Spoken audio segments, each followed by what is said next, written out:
What do Jesus of Nazareth, Karl Marx, and Rothschild have in common? Formally, nothing. A preacher from Galilee, a German revolutionary philosopher, a banking dynasty. But in the collective consciousness, their names have become tangled into one knot, bound by a single word: Jews. Today, three terms, Judaist, Jew, Zionist, sound like synonyms to many. Three heads of one hydra, three masks of one enemy, three threads of one conspiracy. But what if I told you these are three completely different universes?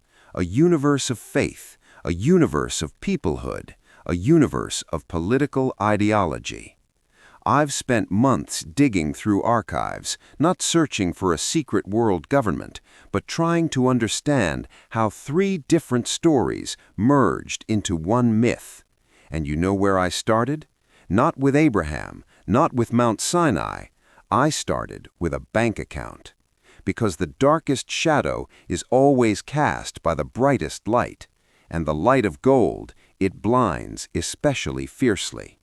Settle in. This will be a long conversation, and it begins where one of humanity's most ancient stories began. Imagine a desert, not the romantic desert, but a real one. Dust, stones, merciless sun. Somewhere between Egypt and Mesopotamia, at the crossroads of ancient empires, a tribe appears with an insane idea. The entire ancient world lived in a world of gods, plural, important, gods of fertility and war, gods of rivers and harvest, gods of every city and every home. Polytheism made sense. A complex world required complex divine bureaucracy. And then these nomads declare, no, God is one. He is not in a statue, not in a temple, not tied to a place. He is beyond time and space. He is transcendent. This was an intellectual explosion, comparable to the discovery of quantum mechanics. Monotheism isn't simply one God instead of many. This is a new operating system for consciousness. If God is one and transcendent, then all people are equal before Him. Then universal moral laws exist, not the local whims of minor deities. Then history has direction and meaning. But Judaism went further. It didn't stop at a beautiful philosophical idea. It transformed it into a system, comprehensive, detailed, regulating every aspect of life. Halacha, Jewish law, is not 10 commandments, it's 613 commandments, covering everything, from diet to sexuality, from business to hygiene. This is a code that transformed a people into a portable civilization. Think about this. When the Romans destroyed the Second Temple in the year 70 CE, for any other people, this would have been the end. No temple, no sacrifices. No sacrifices, no religion. No religion, no identity. The Jews did the impossible. They transferred the temple inward. A synagogue is not a temple. It's a house of assembly, a house of study. There are no sacrifices there. There they read and discuss. The priest yields to the rabbi, not an intermediary between man and God, but a teacher. And here is where it gets really interesting, the Talmud. The Talmud is not a religious text in the usual sense.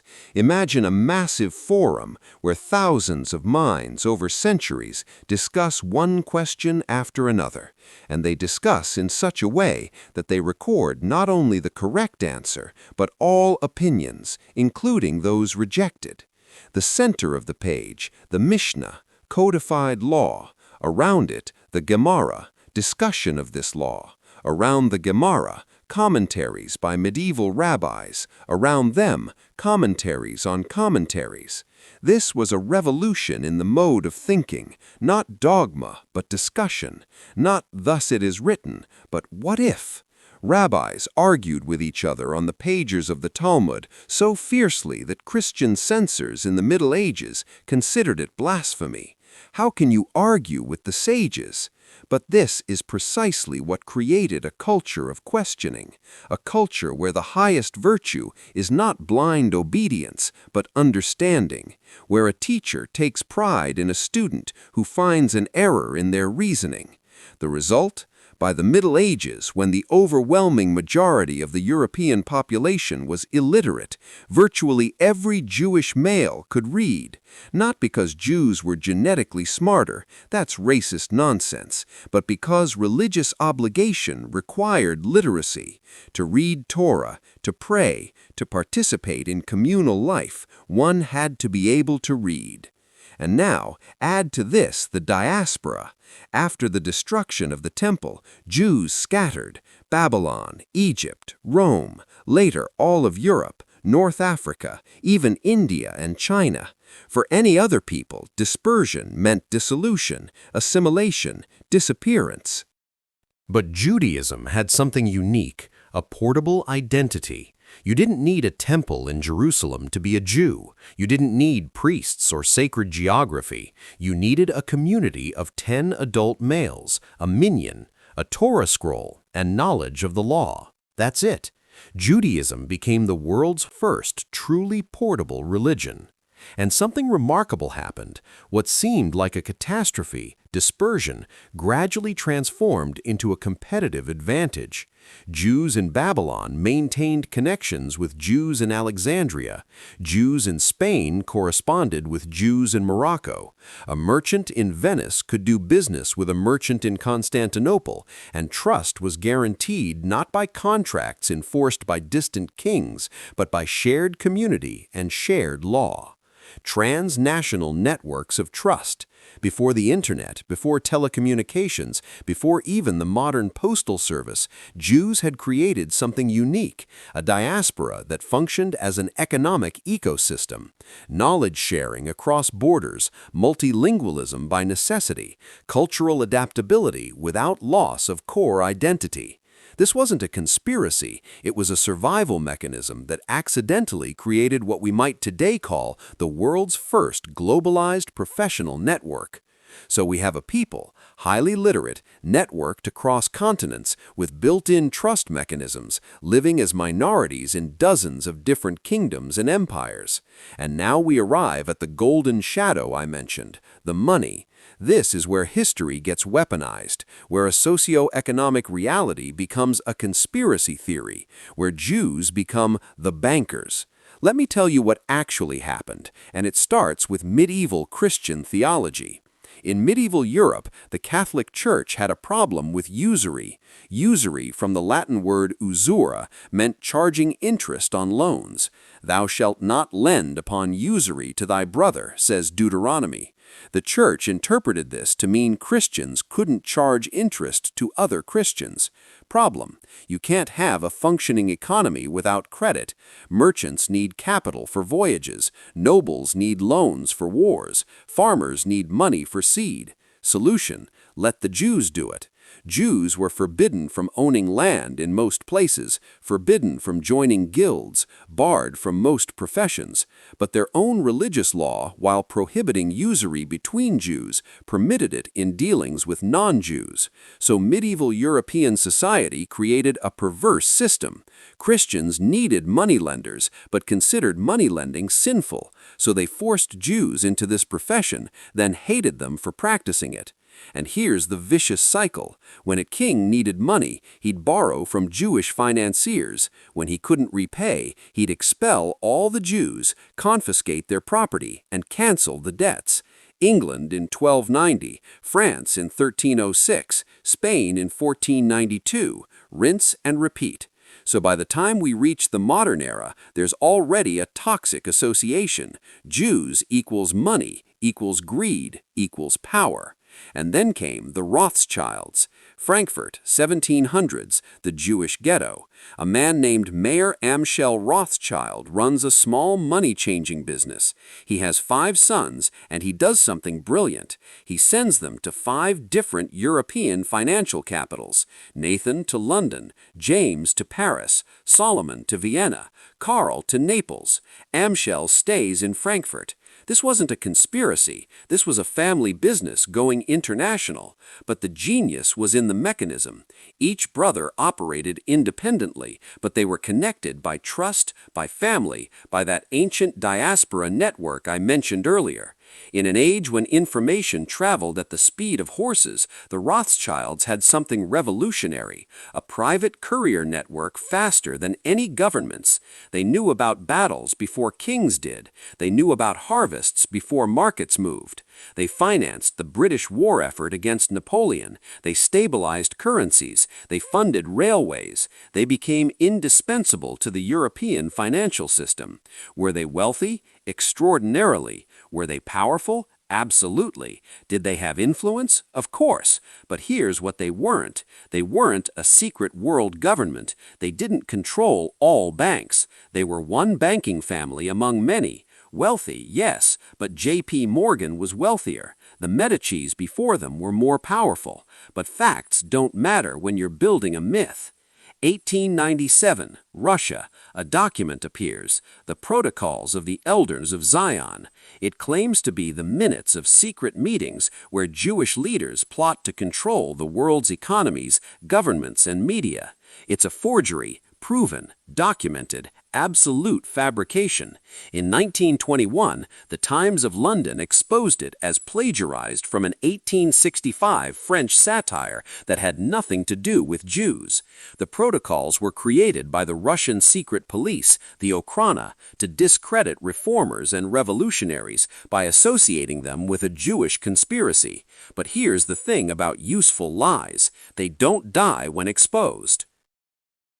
And outside Israel, the old hatreds have found new language. You can't say the Jews control the world anymore. That's openly Nazi rhetoric. So instead, you say the Zionists, you say the Israel lobby, you say globalists. Sometimes criticism of Israel is just that, criticism of a government's policies. When Israel demolishes Palestinian homes, when it shoots protesters, when it passes laws that look a lot like apartheid, people have every right to condemn that. That's not anti-Semitism. That's basic human rights advocacy. But sometimes, often actually, it slides into something else. When people claim Israel controls American foreign policy, when they say Zionists run the media, when they blame Israel for things it has nothing to do with, when every Jewish student on campus gets asked to denounce Israel as if they're personally responsible. The line between anti-Zionism and anti-Semitism is real, but it's thinner than people want to admit. You can oppose Israeli policy without being anti-Semitic. But when your opposition to Israel sounds exactly like the Protocols of the Elders of Zion, just with Zionist replacing Jew, then yeah, there's a problem. And this is the trap Jews worldwide are caught in. If you support Israel, you're complicit in occupation. If you criticize Israel, you're a self-hating Jew. If you don't have an opinion, you're suspiciously silent. You can't win. The old myths never died. They just evolved. Today, if you go down certain rabbit holes online, you'll find the same stories, the same faces even. Rothschild, Soros, the Federal Reserve, Hollywood, the media, all secretly controlled by Jews. Sorry, by Zionists, by globalists, by the elites. Why does this conspiracy theory persist? Why is it so durable, so adaptable, so impossible to kill? Because it's useful. It's psychologically useful. When the world feels chaotic, when you're losing economically, when your country is declining, when everything seems to be changing too fast, it's comforting to have an explanation. Not a complex explanation about capitalism and technology and demographic shifts. A simple one: them, the outsiders, the manipulators, the Jews. It's politically useful. Every failed regime needs scapegoats. The Tsars blamed Jews for revolution. The Nazis blamed Jews for Germany's defeat. The Soviets blamed Jews for capitalism. Today, autocrats from Hungary to Iran blame Jews or Zionists or Israel for their own corruption and incompetence. And it's ideologically useful. The far right blames Jews for immigration and multiculturalism. The far left blames Zionists for imperialism and capitalism. Islamist extremists blame Jews for existing. The conspiracy theory is flexible enough to serve any agenda. Here's what's true. Yes, some Jews are wealthy. Some have influence. Some are in media, finance, politics. You know why? Because for centuries those were the only professions open to them. And because cultures that value education tend to produce educated, successful people. That's not a conspiracy, that's sociology. There is no Jewish plan to control the world. There never was. There's just a people trying to survive, trying to thrive, and getting blamed for every problem humanity faces. So let's come back to where we started. 3 terms: Judaist, Jew, Zionist. Are they the same? No. They're 3 overlapping circles. You can be a Jew who practices Judaism but opposes Zionism. Plenty of ultra-Orthodox Jews fit this category. They're deeply religious, culturally Jewish, but they think Israel is a blasphemous human attempt to force God's hand. In their theology, Jews have to return to Israel before Jesus returns. After that, well, Jews are supposed to convert or face damnation.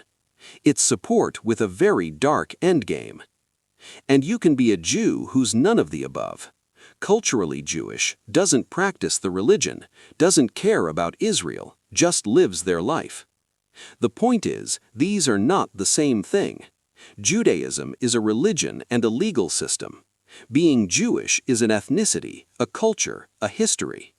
Zionism is a political movement about one specific piece of land.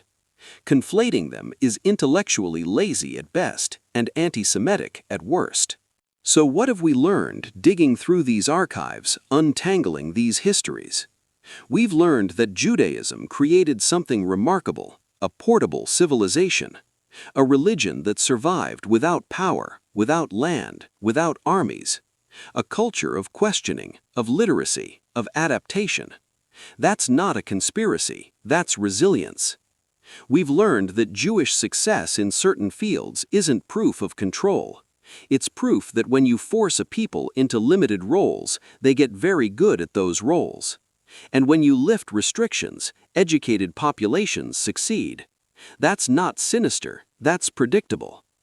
We've learned that the diaspora created networks of trust that looked suspicious to outsiders, but were simply survival mechanisms.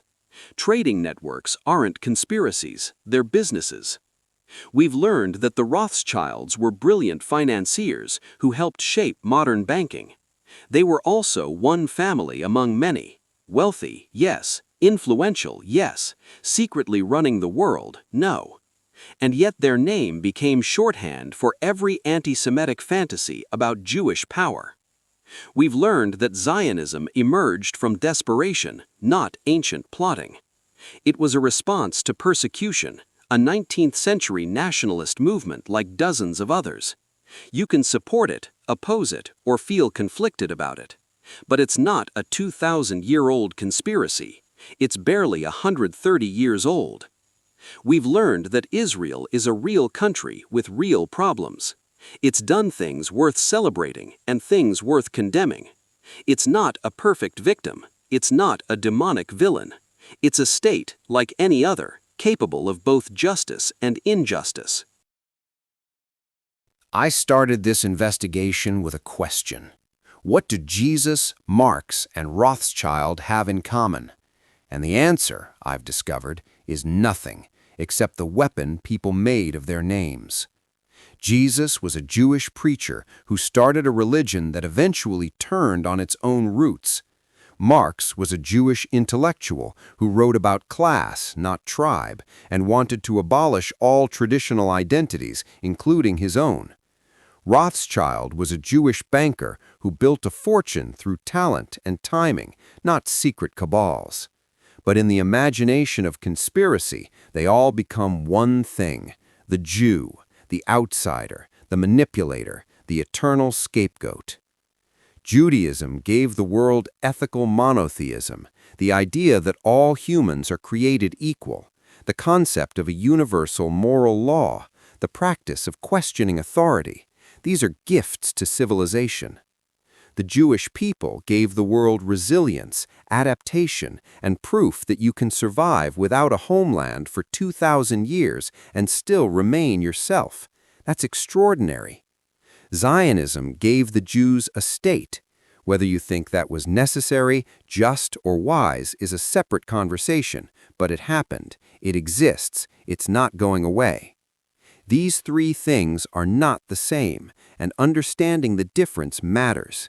Not to solve the Middle East conflict, I'm not naive, but to stop the cycle of lazy thinking that blames all the world's problems on one small people who've been blamed for too long. Sitting here in this archive, surrounded by centuries of documents, I found no grand conspiracy. I found survival. I found adaptation. I found human beings trying to live in a world that often didn't want them. The darkest shadow is cast by the brightest light, I said at the beginning.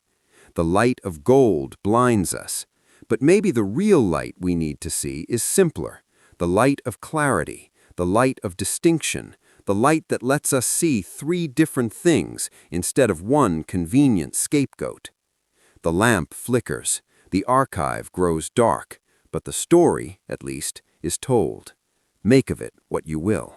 Let's talk about something most people avoid, the settlements, because this is where the rubber meets the road, where abstract principles collide with concrete reality. After the 1967 Six-Day War, Israel found itself controlling the West Bank and Gaza, territories that were supposed to be part of the Palestinian state under the 1947 partition plan.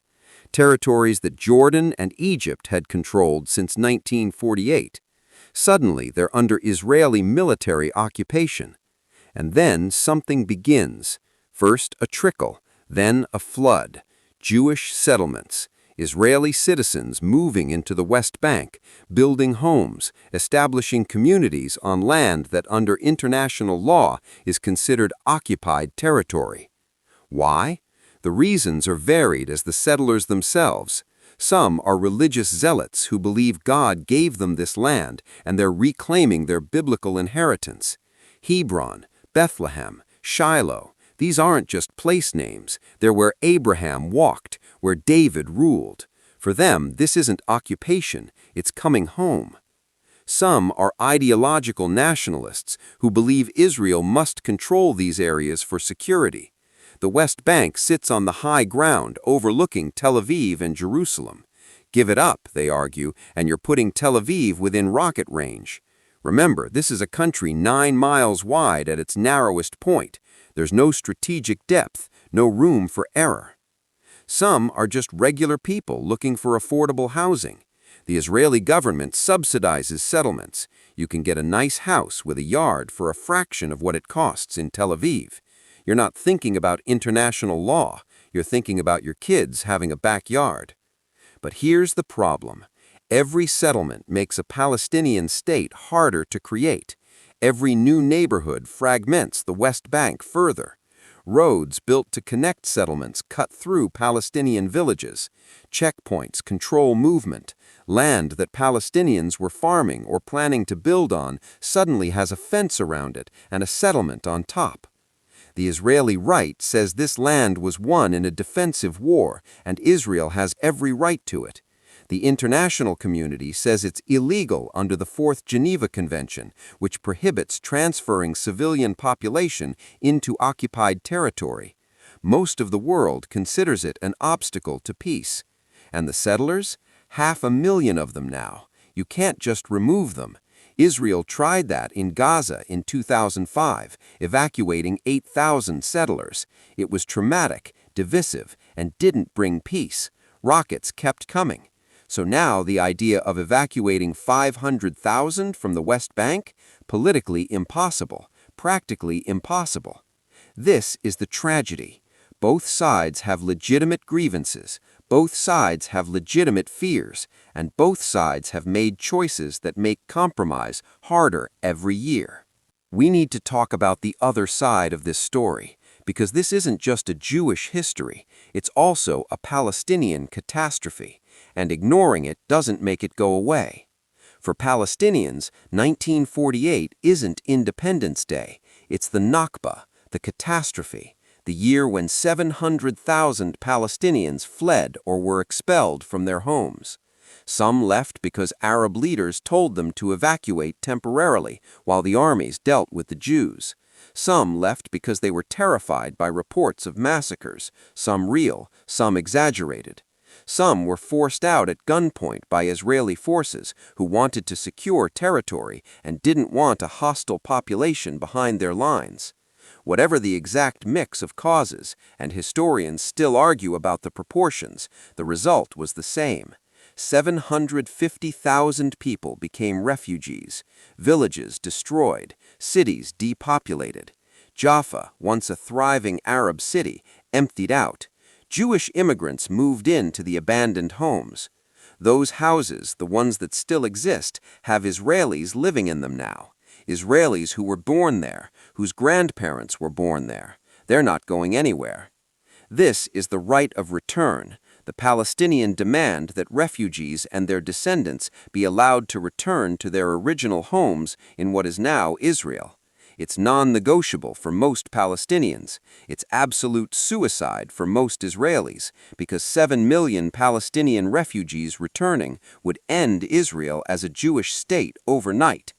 Two peoples, one land, both with legitimate historical connections, both with national aspirations, both traumatized, both armed, and after 75 years, more entrenched in their positions than ever. And then there's the violence, the endless, grinding, reciprocal violence. Each side can recite a litany of the other side's crimes. Each side can show you the graves, the names, the dates. Palestinian suicide bombers blow up buses in Tel Aviv, pizza parlors in Jerusalem. Israeli airstrikes level apartment buildings in Gaza.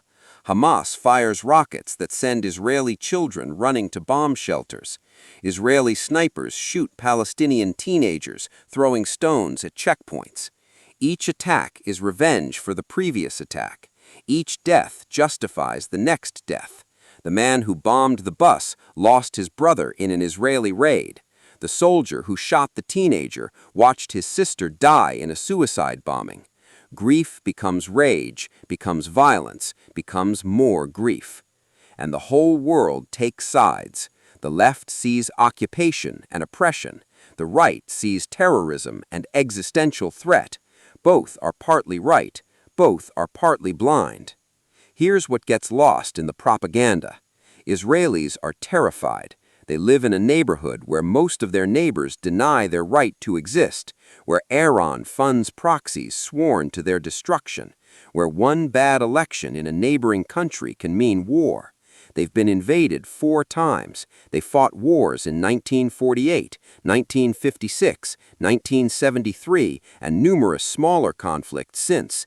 They're surrounded, they're small, and they have long memories of what happens when Jews don't have the power to defend themselves. And Palestinians are suffering. They live under military occupation or blockade.